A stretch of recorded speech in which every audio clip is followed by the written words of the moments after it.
مرحبا، السلام عليكم. شلونكم؟ شخباركم؟ اتمنى انتو كلكم زينين. حبايبي، اليوم عندي تارت التفاح. الطريقة كلش سهلة، مكونات بسيط وطعمها لذيذ. يلا حبايب، تعالوا نبلش. حبايبي، هنا عندي 4 حبات تفاح، اي نوع من تفاح تصير، واني قطعته قطعات صغار واي شكل انتو تحبون.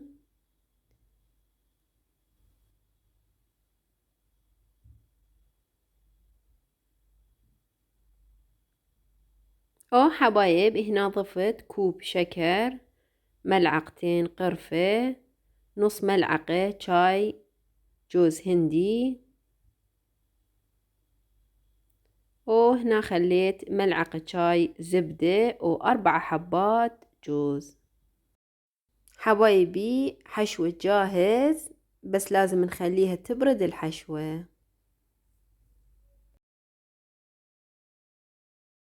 حبايب، هنا عندي 2 كوب ونص طحين، رشة ملح. حبايب، هنا عندي كوب زبدة، نضيف زبدة وبارة للطحين ونعجنها على كيفنا حتى تصير شكلها رملي بهاي الشكل. وهنا عندي 4 معالق ماي بارد، وكلش مهم ماي لازم بارد حبايب، ونعجنها على كيفنا. حبايبي، نخلي عجين بالبراد ونرجع.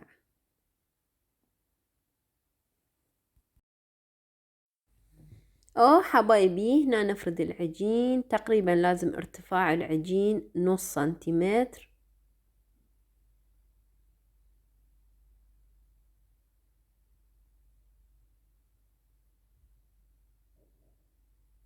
ونخلي عجين بالقالب بهاي الشكل.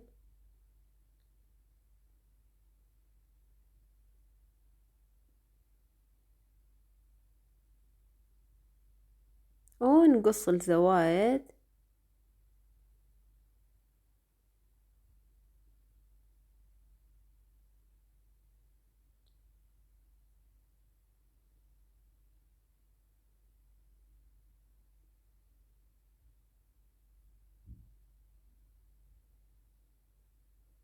ما باقي عجين، نسويها قبق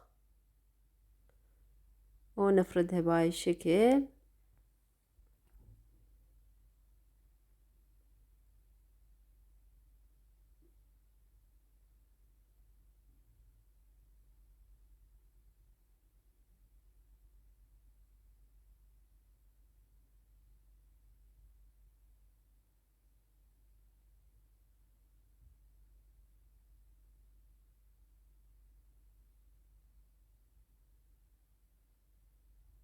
وسويت عجين بهاي الشكل شرائح.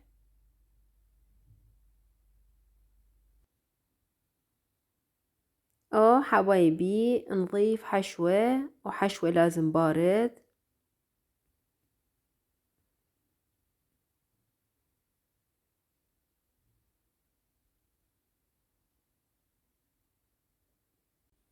حبايب، نخلي شرايح العجين بهاي الشكل.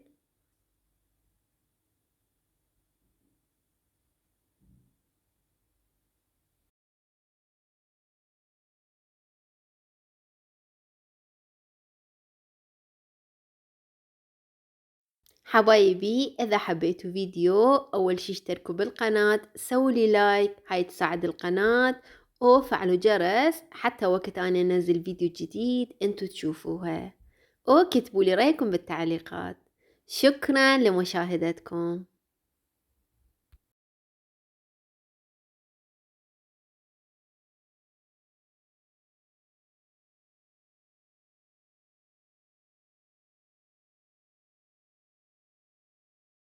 حبايبي، سدوا أطراف العجين بهاي الشكل.